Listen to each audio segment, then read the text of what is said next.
Hello दोस्तों, कैसे हो आप लोग। Welcome back to the channel आओ बहन बातें करें। आज का एपिसोड होने वाला है एपिसोड 29 के जवाब। तो मैं फटाफट से क्वेश्चन पढ़ती हूँ, देखते हैं हमारी बहनों ने क्या क्या कहा है।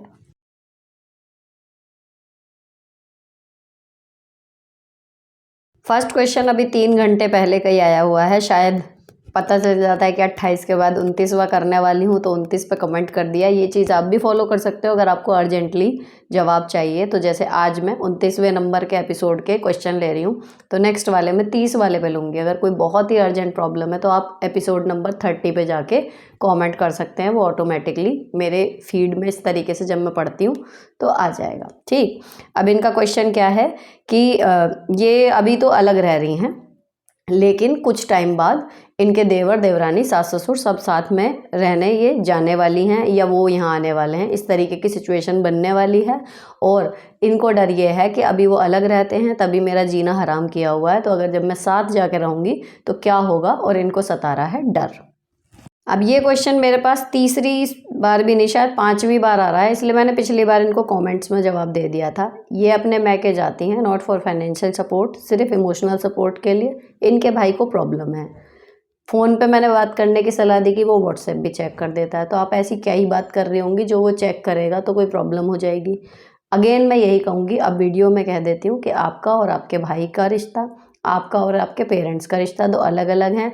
ऑब्वियसली अगर हम या हमारे पति मैके जाएं, हमारा भाई अच्छे से पेश आए तो अच्छा लगेगा, लेकिन नहीं भी है, आप अपने पेरेंट्स के पास जा रहे हो, वो आपसे अच्छे से पेश आ रहे हैं, दैट्स इट। भाई क्या फील कर रहा है, उसे क्या फ़र्क पड़ रहा है। अब आपको धके आके वो बाहर निकाल रहा है तो बात अलग है, लेकिन सिर्फ मुंह बना रहा है या चैचे चैचे कर रहा है तो आपको क्या फ़र्क पड़ रहा है। वो आपके पेरेंट्स डील कर लेंगे, माँ बाप हैं उसके, वो भी तो कह सकते हैं कि मेरी लड़की आ रही है तो तू क्यों चिल्ला रहा है, या क्यों, तेरे को क्या परेशानी है। आपके पेरेंट्स माँ बाप होने के नाते इतना नहीं कह सकते आप इतनी उधेड़-बुन में लगी हुई हो। और अगर वो नहीं कह रहे जानते बूझते भी, तो खुद वो उसकी तरफ झुक रहे हैं, फिर आपको भी क्या पड़ी है भाई। अगर आपका मानना ये है कि मेरे पेरेंट्स वहाँ पे रहेंगे, अगर वो भाई से कुछ कहेंगे तो उनके घर में कलेश होगा मेरी वजह से, अगर ये चीज़ इतनी है, समझ आ रही है, तो फिर क्या ही पड़ी है। बैठो अपने घर में, अपना ससुराल संभालो, अपना घर संभालो। या फिर जब मुझे ये है कि भाई मेरे तो माँ बाप जब तक हैं मैं तो जाऊँगी, चाहे कुछ हो जाए, तो फिर जाओ, कुछ भी हो जाए। तो आपका भाई मुंह बना रहा है या गालियाँ दे रहा है या आपके फ़ोन चेक कर रहा है, उससे क्या ही फ़र्क पड़ता है। तो मैं बार बार कमेंट्स में यही इसीलिए बता रही थी कि आपका और आपके पेरेंट्स का रिश्ता है, अगर वो स्ट्रॉन्ग है तो तीसरा उसमें कुछ कर नहीं सकता।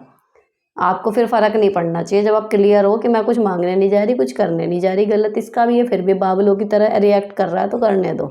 आप अपने माँ बाप से मिलने जा रहे हो, मिल के आओ। एक और भाई से रिलेटेड है कि अगर अपनी ही माँ मेरी बातों को अहमियत ना दे तो क्या करें। मेरा एक भाई है मुझसे 1 साल छोटा, बचपन से लेके आज तक उसकी बातों को ही ज़रूरी माना जाता रहा है, मेरी बातों को नहीं। वो एक प्राइवेट कंपनी में प्रतिष्ठित है और मैं एक 40 साल की होम मेकर। हालांकि मैंने भी पोस्ट ग्रेजुएशन की है, पर परिवार संभालने की वजह से जॉब छोड़ दी। क्या मैं माँ बाप भी उन संतानों की तरफ झुकते हैं जो ज़्यादा कमाते हैं? सुनीता जी, आप इस विषय में बात करें तो अच्छा लगेगा। ऐसा नहीं है कि हमेशा ऐसा होता है। माँ बाप किसी एक बच्चे की तरफ झुके हुए होते हैं, ये बहुत सारे केसेस में, लेकिन किसकी तरफ झुकेंगे, लॉटरी का टिकट है कंप्लीटली। कई बार एक बच्चा हर तरीके से उनका कर रहा होता है, फिर भी उसके वो प्यार और सम्मान नहीं मिलता। कई बार एक बच्चा कुछ भी नहीं कर रहा होता, मान सम्मान भी नहीं दे रहा होता, तब भी हो रहा है। कभी उल्टा है, जो बदतमीज़ी कर रहा है उसे छोड़ दिया, जो तमीज़ में रह रहा है उसको ज़्यादा कर रहे हैं। कई बार वहीं दोनों ठीक हैं, फिर भी एक की तरफ झुकाव होता ही है ज़्यादा। तो इसमें ऐसा कुछ नहीं है कि वो कमा रहा है ज़्यादा। हो सकता है आपके माता पिता को बेटे वाली वो हो कि भाई बेटा है बेटा है। कुछ लोग होता है ना, बेटे को ज़्यादा करते हैं। कई जगह होता है बेटी बेटी बेटी, वहाँ बेटा और उसकी बहू को हाशिए पर रख देते हैं। तो ये तो जुआ है कहना चाहिए। आपकी किस्मत में क्या आया, ईश्वर ने जो दिया बस वो है। इसमें कोई रूल नहीं है कि माँ बाप किसकी तरफ ज़्यादा झुकते हैं किसकी तरफ नहीं, पर हाँ झुकते हैं, ये मैंने देखा है प्रैक्टिकली।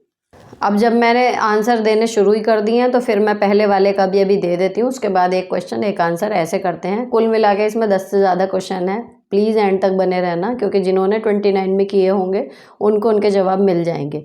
तो जो ये था कि अभी वो साथ नहीं रह रही लेकिन आने वाली हैं, तब घबराहट हो रही है। तो देखो ये कंडीशन नंदों के साथ बहुत मैंने सुनी है। नंद आने वाली है ये सोच के ही हाथ पैर ठंडे पड़ने पड़ते हैं। इसी तरीके से सास आने वाली है, अगर वो आपके साथ नहीं रहते, सोच के ही आप घबरा जा रहे हो। लेकिन प्रैक्टिकल बात ये है, सोचने में ये ज़्यादा मुश्किल लगता है। अपने ऊपर भरोसा रखो, आप कर लोगी। पहली चीज़ तो ये। दूसरी, अगर आपको इतनी घबराहट होती है तो वहाँ पर आपको बिल्कुल आदर्श बहू वाले रोल में नहीं रहना है, लेकिन जो नॉर्मल ड्यूटीज़ होती हैं वो अपना करनी है। आप परेशान हो, अपना काम करो, जितना ज़रूरी है उतना बोलो, उससे भी थोड़े 1-2 शब्द कम बोलो, कम से कम इन्वॉल्व हो, तो उनकी नेगेटिव एनर्जी जो आपके अंदर आ जाती है और हावी हो जाती है आपके सिर पे, वो कम होगी। इग्नोर करना सीखो। काम करने में कोई औरत नहीं थकती, कुछ को छोड़ दें तो, लेकिन मुसीबत ये होती है कि काम कर रहे हैं, ताने मिल रहे हैं, अभी नहीं करो, जब ही नहीं करो, अभी करो, करने के बाद भी हमारा तो कुछ करा नहीं। इन चीज़ों से बहुएं इरिटेट होती हैं। तो जो सास वाले रोल में हैं, कृपया इन पे ध्यान दें, ताकि आपकी बहू जो है वो काम करने में नहीं हिर्रा रही, लेकिन ऐसे करो, ऐसे नहीं करो, ऐसे करो, ऐसे नहीं करो, और करने के बाद भी फिर कि इसने कुछ करा ही नहीं, इससे अच्छा तो मैं कर लेती। ये जो सुनने को मिलता है ना, वहाँ लड़की की हिम्मत जवाब दे जाती है। तो वो तो मैं सासों के लिए समझा रही हूँ, अगर कोई देख रही हो तो इस चीज़ पे कृपया करके ध्यान दें, ताकि घर में थोड़ी सी शांति बनी रहे। आपकी बहू खुश रहेगी तो ही आप खुश रह पाओगे, आपका घर खुश रहेगा। लेकिन एज अ बहू आपको घबराने की बिल्कुल ज़रूरत नहीं है। फिर भी अगर आपका पीस बहुत ही ख़राब वाला है, जो सास ससुर और ननंद नंदोई या देवर देवरानी है, हर कोई एक सा नहीं होता, मैं मानती हूँ, तो फिर जब वो आएंगे तब की तब देखी जाएगी। जब वो नहीं है एटलीस्ट तब तक चिल रहो। यही पिछली बार भी मैंने बोला था। आने से पहले ही मान लो हमारी सर्जरी होनी है, कोई सुई लगनी है, कोई भयंकर चीज़ हमारे साथ होनी है, हम उसको दिमाग में ना इतनी बार पहले ही फील कर रहे होते हैं, और अगर ये सब हटा के हम सीधे वहाँ जाए ना तो पता लगता है कि उसका 10% भी नहीं था। सेम चीज़ इसके साथ जाती है। तो घबराओ नहीं, जब आएंगी तब देखना क्या सिचुएशन है। और सबसे आसान तरीका इसमें यही होता है कि काम पूरा करो, उनके साथ इन्वॉल्वमेंट कम से कम रखो, तो ना कुछ बोलोगे ना बदले में सुनोगे। उसके बाद भी बोल रहे हैं तो ईयरफोन लगाओ, मस्त। नेक्स्ट, अगर पति ही जान जान के परेशान कर रहा है, बहुत झूठ बोलता है, हर चीज़ को लेके 200 का होता है 2000 का बताता है, तो कमा कौन रहा है? वो खुद ही कमा रहे हैं या आप कमा रहे हो? तो ये क्लियर नहीं है। और जब आपको पता है झूठ बोलता है एक आदमी, सामने से पता है, तो हमें उसका पता है कि झूठ बोल रहा है, उससे आप जीत नहीं सकते। जो मेरा सबसे बड़ा वो है कि किससे आप जीत नहीं सकते, मुझे लगता है आप झूठे आदमी से नहीं जीत सकते, क्योंकि वो नाट जाएगा।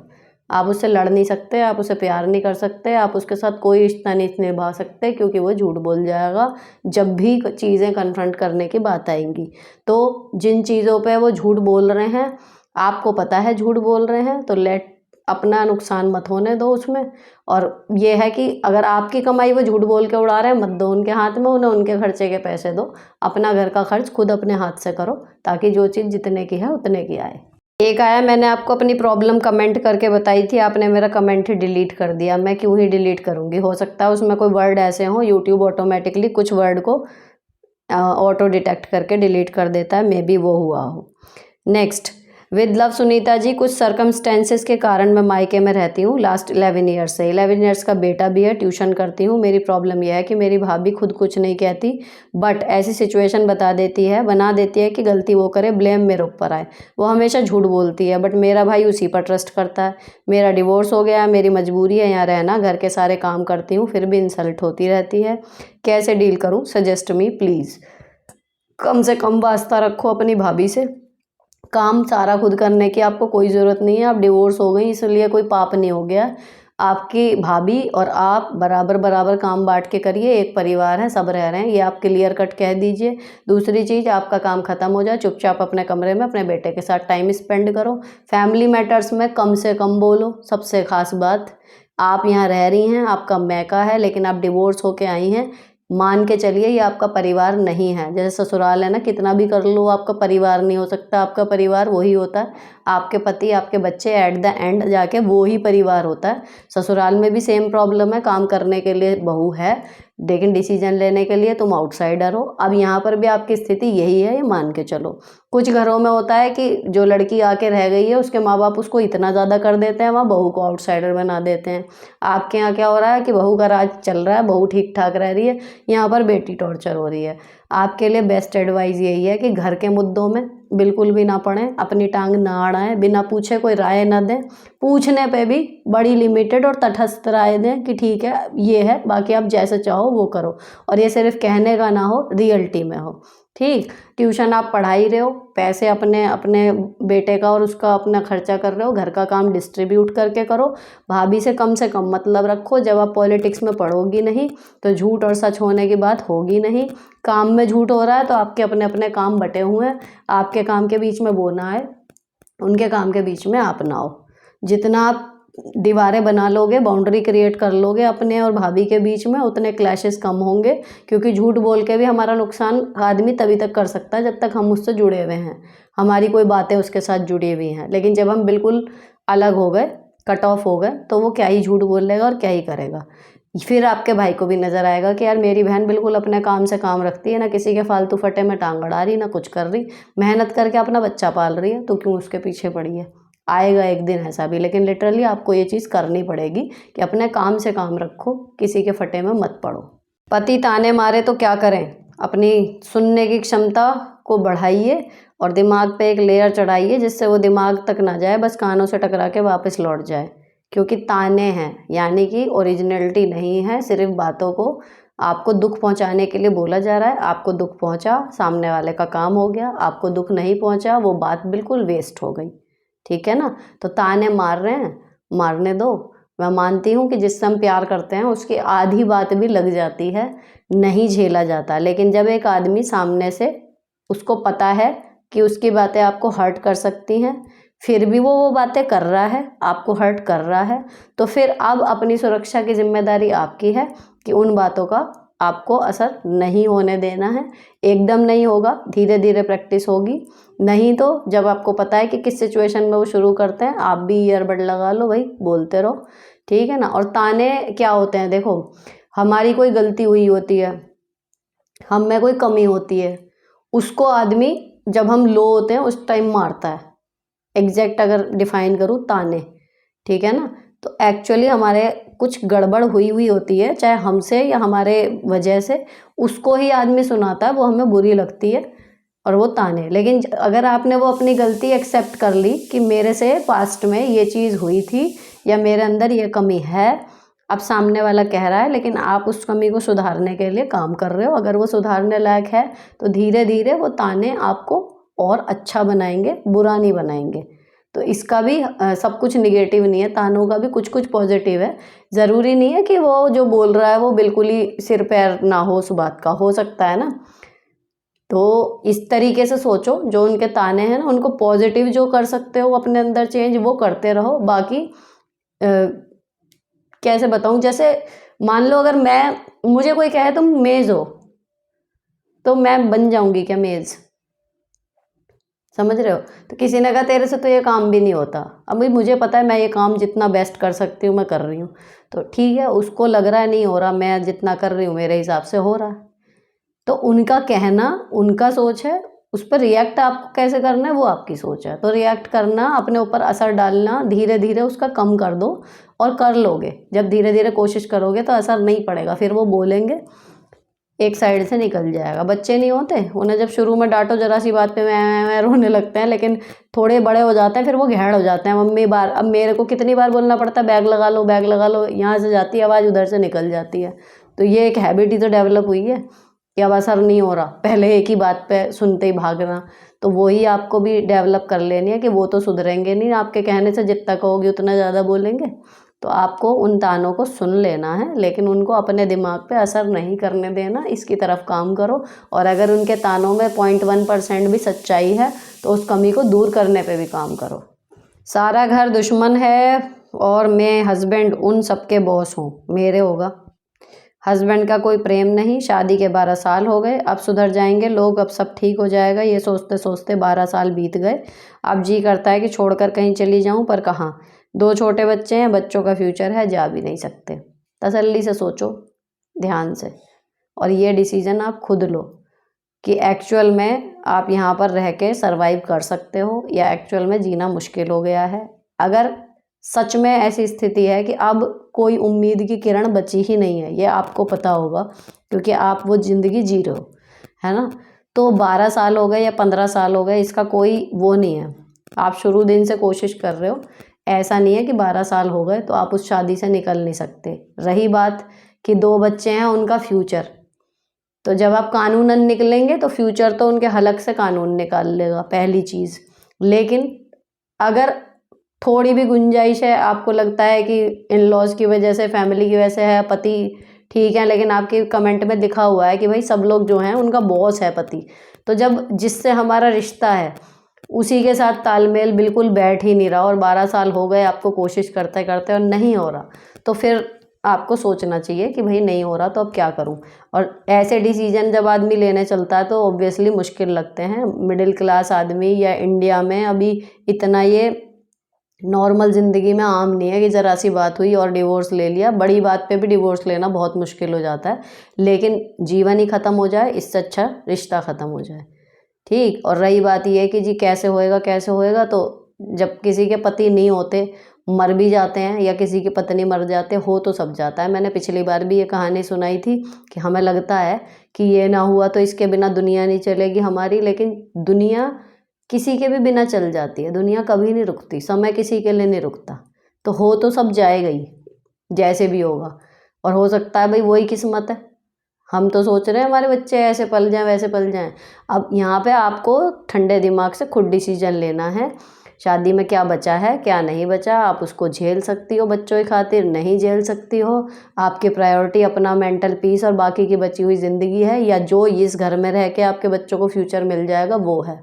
इसमें मैं कोई नहीं होती आपको बताने वाली कि इस रिश्ते से निकलो या रहो। ये आपको आत्ममंथन करना है कि आप कितना बर्दाश्त कर सकते हो और कितना नहीं। एक आया, ma'am want a suggestion from you. Husband के ऊपर फाइनेंशियली डिपेंड हूँ, पूरे घर का खर्च वही मैनेज करते हैं, मुझे बोलते हैं दैट मेरे बिना तुम्हारी कोई औकात नहीं और एक्स्ट्रा मैरिटल अफेयर भी है। What is the best solution? आत्मसम्मान बचाना है तो मेहनत करो, निकलो। एक्स्ट्रा मैरिटल अफेयर के बाद उस आदमी के साथ रहने का कोई मतलब नहीं। आत्मसम्मान से ज़्यादा कंफर्ट जोन और अपने पेट की भूख का है तो रहते रहो। जब आपके सामने वो एक बार एक्स्ट्रा मैरिटल अफेयर कर रहा है तो जब तक उसके पास पैसा रहेगा वो करेगा। मेंटली प्रिपेयर्ड रहो इस चीज़ के लिए, ठीक। कंफर्ट जोन से बाहर निकलने के लिए बहुत मेहनत लगती है और उसके बाद असलियत में दिक्कतें आती हैं। तो यहाँ डिसीजन अगेन पिछले प्रश्न की तरह आपके ऊपर है कि आपको अपना कंफर्ट जोन बेइज्जती के साथ वहाँ पर रह के रोटी जो मिल रही है वो इम्पॉर्टेंट है, आप बाहर सर्वाइव नहीं कर पाओगे, या फिर आपके लिए जो आपका पति है वो सिर्फ आपका हो, ये इम्पॉर्टेंट है। क्योंकि ये बात अनबेरेबल होती है कि मेरा पति किसी और दूसरी औरत के साथ संबंध रख रहा है और फिर घर आके वो फिर मेरे को पत्नी के रूप में रख रहा है। तो ये हर औरत की अलग है। मेरे लिए पूछोगे तो बिल्कुल भी नहीं, बिल्कुल भी नहीं। नौकरी ना भी होती, चाहे मुझे घर के बर्तन मांजने होते किसी के, लेकिन मैं ऐसे आदमी के साथ नहीं रहती जो मुझे रखते रखते किसी दूसरी औरत के साथ संबंध रखेगा, ठीक है ना। तो जब हम अपने हिस्से की लॉयल्टी निभा रहे हैं तो हम डिज़र्व करते हैं कि सामने वाला भी लॉयल्टी दिखाए, और नहीं दिखा रहा तो उसकी दी हुई 4 रोटी या कपड़े के लिए मैं तो ना रहती। आपका अपना डिसीजन है, आप ऐसी अकेली नहीं हैं। ऐसी भी बहुत सी महिलाएं हैं जिनको पता है सेम फाइनेंशियल उसकी वजह से वो रह रही हैं वहाँ पे। तो इट्स कम्प्लीटली योर चॉइस कि आपके लिए इम्पोर्टेंट क्या है, अपनी सेल्फ रिस्पेक्ट या फिर फाइनेंशियल फ्रीडम की भाई ठीक है ये है तो मैं खाना खा रही हूँ, मुझे कौन देगा एंड ऑल दैट, ये सब चीज़ें। इसमें मैं अगेन वही वाली बात है, डिसीजन आपका है, मेरा नहीं हो सकता इसमें। नेक्स्ट आता है, आपकी सारी बातें ठीक है पर ये लोग जब हस्बैंड को पट्टी पढ़ाएं और वो फिर अपनी वाइफ को मारे तब एक लेडी नहीं कर पाती। मार खाने से बचने के लिए घरेलू हिंसा के कानून हैं। अगर आप पुलिस तक नहीं जा रहे तो ये आपकी चॉइस है, आप क्यों नहीं जा रहे, आपको कोई मार सकता नहीं है वैसे। अगला है, हेलो दी, राधे राधे दी, इस चैनल पर आपकी फ़र्स्ट वीडियो देख रही हूँ, सोल्यूशन ज़रूर बताना। यदि हस्बैंड ही इग्नोर करे और बिल्कुल बातें ना करे बच्चों से या हमसे, घर के खर्चे आमदनी के बारे में, आगे क्या करना है क्या नहीं, ये सारा दिन क्या किया, जब मैं खुद से पहल करती हूँ तो बातें करने की तो जब भी जवाब नहीं देते, बस ज़िंदगी यही रह रही है। सुबह शाम गर्म खाना बना होना चाहिए, जबकि शादी को सालों हो गए पर घर गृहस्थी वाले डिस्कशन नहीं होते। प्लीज़ प्लीज़ प्लीज़ ज़रूर बताना सोल्यूशन। आपके पति को गरम गरम खाना खाने की आदत है ना, आपको बातें करनी है, दोनों की चॉइस क्लियर है। अगर वो बात नहीं कर रहे, आप खाने में लेट करना शुरू करो। उनको मिल रहा है ना, तो जिस दिन हड़ताल होगी आपकी कि जब तक हमसे बात नहीं करोगे, केवल यहाँ पे होटल थोड़ी है कि आपने खाना खा लिया। अगर आप कमा के ला रहे हो तो बना के मैं खिला रही हूँ, कर तो दोनों रहे हैं बराबर, है ना। तो अगर आपको बात ही नहीं करनी, ना मुझसे ना बच्चों से, तो ये है क्या? इसके लिए तो आपको मतलब पूछ लेना चाहिए प्रश्न ढंग से, क्योंकि कभी कभार की बात होती है। देखो कई बार आदमी बिजनेस की वजह से डिप्रेस है, या बहुत सारी प्रॉब्लम होती है आदमियों की लाइफ में, क्योंकि वो जब बाहर जाके पैसे जो कमाता है ना, उसको ही पता होता है, चाहे मैं जा रही हूँ, चाहे मेरे हस्बैंड जा रहे हैं, या कोई भी जा रहा है। किसी भी फॉर्म में जब आप पैसे कमाने के लिए निकलते हो, उसके चैलेंजेस घर के चैलेंजेस से बिल्कुल अलग होते हैं। तो जब वो आदमी घर में आता है तो उसको लगता है कि थोड़ा सुकून, कम से कम बाहर से दुनिया से लड़ के आ रहा हूँ, घर पे आके मेरे को किसी से लड़ाई नहीं करनी। तो एक तो इसमें एक मैटर ये भी हो सकता है, मतलब शुरू से नहीं कर रहे या अब नहीं कर रहे, क्यों नहीं कर रहे? पहले आप इस प्रश्न की तह में जाओ कि वो बात क्यों नहीं करते, आपसे और बच्चों से नहीं करते, या घर के किसी फैमिली मेम्बर से नहीं करते। उनका काम कैसा है, क्या वो अपने काम में खुश हैं? बहुत सारी चीज़ें हैं, है ना। आदमी अगर अपने बीवी बच्चों से बात नहीं कर रहा है या कुछ नहीं है, तो सिंपली वो नॉर्मली खुश तो नहीं है अपनी पारिवारिक लाइफ में, क्योंकि अगर खुश होते हैं तो वो बात करते हैं। तो पहले आपको जड़ में जाना चाहिए, बजाय नेगेटिव सोच रखने के कि मतलब क्यों नहीं कर रहे, क्या दिक्कत है, उनका पूरा दिन कैसा जाता है, आपको एक आइडिया होना चाहिए। अगर वो नहीं बता रहे, दूसरी तरीके से पता करो कैसे भी, है ना। हो सकता है एक आदमी को मान लो कुर्सी पर बैठ के इज्जत वाली कोई नौकरी चाहिए, और उसे बॉस की डांट खानी पड़ रही है, मान लो रोज उसका आत्मसम्मान टूट रहा है, उसका मन करेगा घर आके कुछ भी बात करने का, क्योंकि वो अपनी लाइफ से खुद से ही खुश नहीं है। बहुत सारी चीज़ें हो सकती हैं इस कंडीशन में जो आप बता रहे हो। तो पहले इस प्रश्न की जड़ में जाओ, बजाय नेगेटिव अप्रोच रखने के। लेकिन अगर सब कुछ ठीक है, सबसे ठीक बोलते हैं, बिल्कुल नॉर्मल है बाकी लोगों के साथ, सिर्फ आपसे और बच्चों से उनकी ये सीन है, तो जब ये है कि बस गर्मा गर्म रोज खाना बनाता है मेरा, तो मत दो खाना 2-3 दिन की। भाई मैं इसीलिए थोड़ा ही हूँ कि कुक बना के रख लिया ना, तुम्हें बात करनी ना कुछ करना, तो कम से कम बात तो कर लो। नहीं तुम चुटकुले सुना रहे, नहीं मेरे लिए प्रेम के गीत गा रहे, एटलीस्ट बात तो करो, मत फ्यूचर प्लानिंग करो। हर कोई नहीं करता, खुद करते हैं वो खुद, चलो इट्स ओके कि मत फ्यूचर प्लानिंग करो, एटलीस्ट क्या बनेगा कल के लिए, मेन्यू कहीं जाना है, या आज कोई मूवी साथ देख लो, घर में बैठ के देख लो, कुल मिला के कुछ तो बात हो। किसी रिश्तेदारी में घटनाएं होती हैं, कहीं खुशी की कहीं दुख की, आप बता रहे हो हाँ हूँ कि कुछ तो कहो, चलो मितभाषी भी हो, तो इस चीज़ को थोड़ा कॉल आउट करो। लेकिन कॉल आउट को निगेटिव वे में करने के बजाय पहले उनकी भी पक्ष की तरफ अच्छे से जांच लो कि ऐसा है तो है क्यों।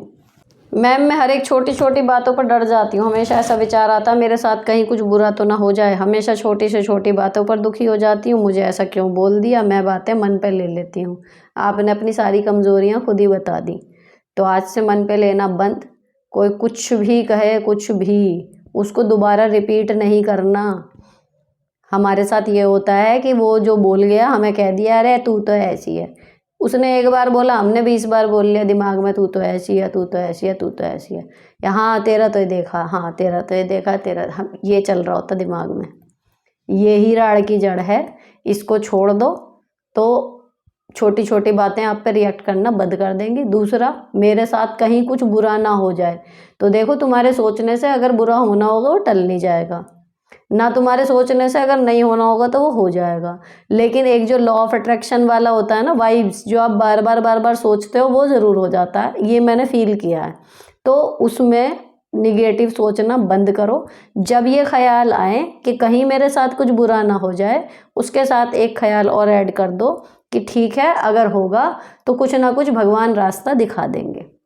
ये बोलना शुरू कर दो, ठीक हो जाएगा। ये मैं खुद करती हूँ। जब भी मुझे किसी की ऐसी चीज़ की टेंशन होने लगती है जो मेरे हाथ में नहीं है उसको कंट्रोल करना या बदलना, कि पता नहीं यार इसका होगा क्या, ये चीज़ अब हो तो गई है, अब क्या ही करेंगे इसमें और हम कुछ नहीं कर सकते, तो 1-2 बार सोच के तुरंत अगला ही आ जाता है कि चलो ठीक है, जब हम कुछ कर ही नहीं सकते तो कर ही नहीं सकते, भगवान ने कुछ सोच के ये परिस्थितियाँ रची होंगी, देख लेंगे, अब तक भी तो संभाला ही है। ये बात कहते ही एकदम मन हल्का हो जाता है। फिर 5-10 मिनट बाद वो फिर बात आती है, फिर इसी में तो वो ख्याल जितनी बार भी आएगा उसके साथ ये जोड़ दो कि अगर होगा भी तो कुछ ना कुछ देख ही लेंगे, भगवान कर ही देंगे।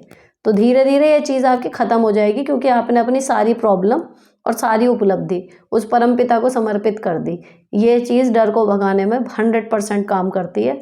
जब आप मान लेते हो कि मेरे हाथ में एक्चुअल में कुछ नहीं है सिवाय परिस्थितियों में अपनी समझ के अनुसार सही निर्णय लेने के, बाकी सब ऊपर वाले ने रची हैं परिस्थितियाँ, मैंने जो मुझे सही लगा मैंने कर दिया, अब वो कुछ ना कुछ उसका ठीक ठाक निकाल लेंगे हल। तो जब आप ये जोन में चले जाते हो तो आपको टेंशन कम होती है। एक ये क्वेश्चन पहले भी आया था, शायद छूट गया गलती से, तो ये बता रही हैं कि एक इनकी जो नंद हैं, या मुस्लिम फैमिली से है ये क्वेश्चन, इनकी नंद ही इनकी भाभी हैं, तो यानी कि इनके मैके में भी इनकी एक नंद पहुंच गई, बाकी की 3 नंदें अलग अलग हैं। तो जो भाभी बनी है वो घर में इनके पेरेंट्स का जीना हराम कर रखा है, और बाकी की जो 3 मिल गई वो चारों मिल के इनको यहाँ परेशान कर रही हैं। तो अब ये कह रही हैं कि मैं क्या करूँ, क्या करना है। जब वो परेशान कर रही हैं तो फिर कंप्लीटली आपके ऊपर है कि कैसे डील करना है। अगर सामने वाला लिहाज नहीं कर रहा तो हमने ठेका नहीं ले रखा लिहाज करने का। कोई ताने दे रहा है, सुने नहीं जा रहे, दो मुंह तोड़ जवाब दो, कब तक बोलेगा। नहीं लड़ना, उस गंदगी में नहीं जाना, आप उस लेवल तक नहीं गिर सकते, देन ओम इग्नोराय नमा, डट्टक लगा लो कान में, ईयरफोन लगा लो, शील्ड अपनी क्रिएट कर लो कि भाई ये चालू होंगी, मुझे नहीं बोलना, ठीक है ना। और रही बात इसकी कि जो आपके घर में आपके पेरेंट्स को परेशान कर रही है, वहाँ का आप कुछ नहीं कर सकते। आपका भाई है, माँ बाप उसके भी हैं, उसको नहीं दिख रहा, आप चाह के भी कुछ नहीं कर सकते, क्योंकि आप वहाँ जाके उस एक से तो क्या लड़ोगे, उसके 3 पीस आपके घर में ऑलरेडी जो आपकी बैंड बजाए हुए हैं, पहले आप उनसे निपटो, उसके बाद वहाँ की सोचना। तो पेरेंट्स अडल्ट हैं, उनको उनके हाल पे छोड़ दो, वो और भाई मिलके वहाँ पे जो करेंगे कर लेंगे। आप अपनी पहले लाइफ सिक्योर कर लो कि इन तीनों से कैसे निपटना है। जब ये तीनों आपके हाथ में आ जाए तब सोचना चौथी के बारे में करने का कुछ भी। बाकी यही है, जब पता है एक आदमी कलेशी है ना, टेंशन क्रिएट कर रहा है, तो जितना उसके बातों में घुसोगे उतनी अपनी मेंटल पीस की बैंड बजाओगे। ऐसे लोगों का हर आदमी कहना चाहिए आप सुधार नहीं सकते उसे। तो जब दिख रहा है कि भाई इसको मैं सीधा भी कहूँगा तो इसे उल्टा ही सुनाई देगा, तो ऐसे आदमी से कुछ कहना ही नहीं होता, अवॉइड करना होता है, उसको बच के ही निकलना होता है बस। नेक्स्ट मैम, मेरी प्रॉब्लम ये है कि मेरी शादी को 11 साल हो गए हैं, मेरी सास मेरे घर में हर चीज़ पे ताला रखती है, बच्चों के साथ भी दुर्व्यवहार करती है। मैं इस काबिल हूँ कि जॉब कर सकती हूँ, पर हबी का कहना है सरकारी की तैयारी करूँ। मैं उन लोगों की बातों से डिस्ट्रैक्ट हो जाती हूँ, पढ़ाई छोड़ देती हूँ। पति प्राइवेट जॉब करवाने के लिए तैयार नहीं। मैं अपने सास ससुर की अकेली बहू हूँ, पति भी उनके साथ ही कमाते हैं। तो क्या मुझे गवर्नमेंट जॉब करनी चाहिए या मैं क्या करूँ, परेशान रहती हूँ। तो भैया पति को कन्विंस करो कि या तो अपनी माँ से ताले हटवाओ, मुझे खाने पीने को चाहिए कुछ, है ना, या फिर मुझे जॉब करने दो। 2 शर्त रखो, बात ख़त्म, 2 टूक, एक चीज़ चुनो, अब नहीं होने का इससे आगे। गवर्नमेंट मिलेगी नहीं जल्दी और तुम्हारी माँ ताले में बंद रखेगी, तो भैया मेरी तो पूरी ज़िंदगी निकल जाएगी ऐसे बस। नेक्स्ट क्वेश्चन फिर से सेम पति वाला आया है, सेम आईडी से है या नहीं, लेकिन थोड़ा सा वही है कि घर पे आते हैं पति, बच्चों से इनसे कोई बात नहीं करते, कुछ नहीं है, और मतलब अब ये थक चुकी हैं, मेंटली परेशान हो चुकी हैं कि ना तो अपने घर वालों को रिस्पेक्ट मिल रही है, मैके वालों को उनके, ना उन्हें ना बच्चों को, लेकिन पति अपने घर वालों की और उनकी भाई बहनों की उनसे खूब करवा लेते हैं ज़बरदस्ती। तो अब ये थक चुकी हैं, तो इसके लिए आपके थकने से काम नहीं चलेगा, आपको बात कड़े शब्दों में रखनी पड़ेगी कि मैं इसीलिए हूँ क्या। जैसे वहाँ पे था ना कि बस खाना खाना खाना, तो आपका भी वही सीन है कि भाई मतलब इनके घर वालों की सेवा करते रहो लेकिन बात कुछ नहीं करनी। तो ये सीधा आप वो रखो कि मुझे आपके घर वालों की, आपके भाई बहनों की करने में कोई दिक्कत नहीं है। आप मेरे मैके वालों की नहीं कर रहे, कोई बात नहीं, इज्जत नहीं कर रहे, लेकिन बेइज्जती मत करो। पहली चीज़ मैं अपने मैके वाला खुद देख लूँगी, इतने मजबूत आप हो जाओ, उनके ऊपर आश्रित मत रहो कि वो आपके मैके वालों की इज्जत करेंगे। नहीं कर रहे, आप किसी की गुद्दी पकड़ के इज्जत नहीं करवा सकते। बाकी जो और कोई बात नहीं होती, सिर्फ काम काम काम, तो फिर आप उस काम को छोड़ दो कि या तो आप पत्नी की तरह मुझसे बात करोगे, लंबी चौड़ी ना सही, ज़रूरी बातें, अदरवाइज़ मैं भी पत्नी की तरह काम नहीं करूँगी। ये सुनो, ऐसे भी लोग हैं। दी मेरी सास अभी एक था ताले में रखती हैं, अगली आ गई हैं। मेरी सास मुझे बहुत टोंट मारती हैं, मेरे खाने को लेकर बोलते हैं कि तुम सबसे ज़्यादा खाती हो। मेरे पति भी कुछ नहीं कहते उन्हें। बताओ, सीधे बोलो उन्हें कि काम करने के लिए यहाँ हूँ तो खाना खाने के लिए पड़ोसी के घर जाऊँगी क्या? और खाओ जितनी भूख है। आपके पति नहीं बोल रहे, आप बोलो। भैया सबके पति नहीं बोलते, पता नहीं कौन होते होंगे। इसमें तो एक भी दिख नहीं रहे ऐसे कि हाँ मेरी पत्नी के साथ कुछ बुरा हो रहा है तो पति बोले। ऐसे पति अगर बोलने लगे तो पत्नी के साथ कुछ बुरा ही ना हो। सबसे बड़ी बात तो यही है, ससुराल में सबसे बड़ी ताकत पति होता है। अगर पति हमारे साथ खड़ा है ना शील्ड बन के कि नहीं मेरी पत्नी को मत बोलो कुछ, या वो सही कह रही है, तो पत्नी की इतनी दुर्दशा ही ना हो। तो आपकी दुर्दशा हो रही है इसलिए तो पति तो नहीं बोलेगा, तो आप भूखी रहोगी क्या? काम कम करोगी जब भी यही सास सुना रही होगी कि तेरे से काम नहीं हो रहा, तो अपनी पूरी खुराक लो जब काम कर रहे हो। वो कह रही है कहने दो, और नहीं आपके पति बोल रहे खुद अपने लिए बोलो कि भैया मैं काम यहाँ करूँगी, सारा खाऊंगी कहाँ। सबकी अपनी अपनी खुराक होती है। नेक्स्ट आता है कि मैं और मेरे हस्बैंड दोनों अलग रहते हैं, लेकिन जब मेरी सास मेरे घर आती हैं या हम वहाँ जाते हैं तो मेरी सास मुझसे बेवजह लड़ती हैं पूरा दिन। मुझे और मेरे मम्मी पापा को उल्टा सीधा बोलती रहती हैं। मुझे गुस्सा आता है, मैं चुप रहती हूँ। एक दो बार आंसर दिए फिर मुझे समझ में आ गया इनका कुछ नहीं हो सकता, इसलिए अब मैं सबसे कम बात करती हूँ अपना मेंटल पीस बनाए रखने के लिए। तो उसमें भी प्रॉब्लम है, कहती हैं कि मेरी किसी से बनती नहीं है। कहने दो। अब है जी, उनके हस्बैंड को भड़काती हैं, कान भरती हैं। कह रही हैं ये कि 2-3 बार मैंने खुद सुना और देखा है कि मेरे हस्बैंड को गलत बात बताती हैं, और वहाँ पर मैंने अपने हस्बैंड को समझाया है लेकिन कई पॉजिटिव चेंज मुझे दिखाई नहीं दिया। अब ये सब कुछ लगातार 3 साल से चल रहा है, जब मेरी शादी हुई है तब से। अब मैं थक गई हूँ, क्या करूँ कुछ समझ नहीं आ रहा कुछ भी। मेरे मन में कई बार डिवोर्स का ख्याल भी आता है। प्लीज़ मैम कोई सोल्यूशन दें। देखो 3 साल हुए हैं अभी शादी को, और अच्छी बात यह है कि प्रॉब्लम सिर्फ तब हो रही है जब आपकी सास आपके पति के कान भर रही है। बेटा है, सारी ज़िंदगी माँ की सुनी होगी, एकदम सुनना छोड़ेगा नहीं, ठीक है। लेकिन माँ अगर गलत सलाह दे रही है तो उसे इतनी अकल होनी चाहिए। अब नहीं है, वही मम्माज बॉय वाली दिक्कत आ गई। अब आपको क्या करना है, आपको रहना है प्रिपेयर्ड कि जब आपकी सास आपकी लाइफ में आती हैं या आप वहाँ जाते हो, वो आपके पति को भड़काती हैं, आपके पति लड़ने आते हैं। अभी आपको पता है कि सामने से ये आने वाला है, आपको मुंह जिप रखना है, आपको मेंटली प्रिपेयर्ड रहना है कि आके ये बरसेंगे। कोई रिएक्शन नहीं देना, शांत रहना है बिल्कुल, चाहे अंदर ज्वालामुखी फट रहे हों, बिल्कुल शांत रहो। बस वो 3-4 दिन जो भी हैं वो निकल जाएंगे। आपकी सास जब सुनेंगी कि मेरा बेटा चिल्लाया, इस पे कोई फ़र्क नहीं पड़ा, अपने रूटीन को नॉर्मल रखो, अगली सुबह बिल्कुल नॉर्मल काम करो, सब कुछ करो, चाहे अंदर से कितनी भी बैंड बज रही हो। जब वो देखेंगी ना कि इसको भड़काया और कुछ हुआ तो है नहीं, बस प्लान फुस। एक आदमी पर्पजली कर रहा है आपके बीच में लड़ाई करवाने को, और आप लड़ रहे हो, तो आप जो उसको चाहिए वो आप दे रहे हो ना। तो आपके हस्बैंड का दिमाग नहीं चल रहा, आप अपना चलो कि ये वहाँ से आ रहे हैं भर के, वो लड़ेंगे तो आप रिएक्शन मत दो, कितनी देर से बोलेंगे, चुप हो जाएंगे।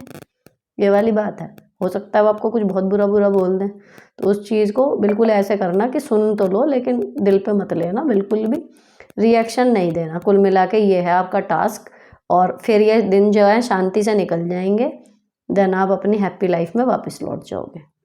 तो ये थे एपिसोड 29 के कुल मिला के 18 सवाल जिनके मैंने वीडियो में जवाब दिए, और काफ़ी कमेंट्स ऐसे थे जो उस वीडियो में जो मैंने बातें बताई उनको एक पॉजिटिव रिस्पांस देने के लिए थे। बहुत बहुत धन्यवाद उनका, क्योंकि कमेंट्स बहुत ज़रूरी होते हैं। जब आप कमेंट्स करते हो किसी भी वीडियो पे तो एक इंगेजमेंट वाली चीज़ आती है कि ऑडियंस इंगेज हो रही है, तो वो ज़्यादा लोगों तक यूट्यूब भेजता है।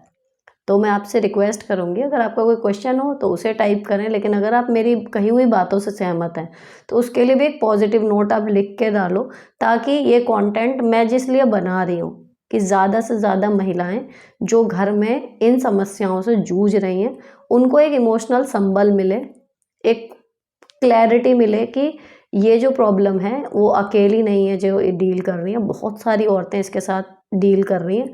तो एक आइडिया ये भी मिलता है कि कौन कैसे कर रहा है, साथ में एक सुलझा हुआ सा पर्सपेक्टिव मैं भी दे देती हूँ कि आप इसमें ऐसा कर सकते हो। क्योंकि कई बार जिस प्रॉब्लम में हम होते हैं वो हमें बड़ी नज़र आती है, लेकिन जब कोई उसको बाहर से देखता है तो उसको एग्जैक्ट समझ में आता है कि ये चीज़ ख़राब है, इसको हटा दें, ये कर दें तो ठीक हो जाएगा। तो यही मैं इस चैनल के थ्रू करना चाह रही हूँ। तो कीप ऑन कमेंटिंग। अब अगर आपको जॉब और घर से रिलेटेड ब्लॉग देखना पसंद है तो मेरे लिव लाइफ एजी वाले चैनल पर आ जाइए, और अगर आपको शॉपिंग का शौक है तो justify your blessing with Sunita पर मुझे ज्वाइन कर लीजिए। फिलहाल ये ब्लॉग यहीं पर ख़त्म होता है। मिलती हूँ आपसे एपिसोड 30 के जवाब लेकर नेक्स्ट एपिसोड में। तब तक के लिए good bye, stay beautiful always.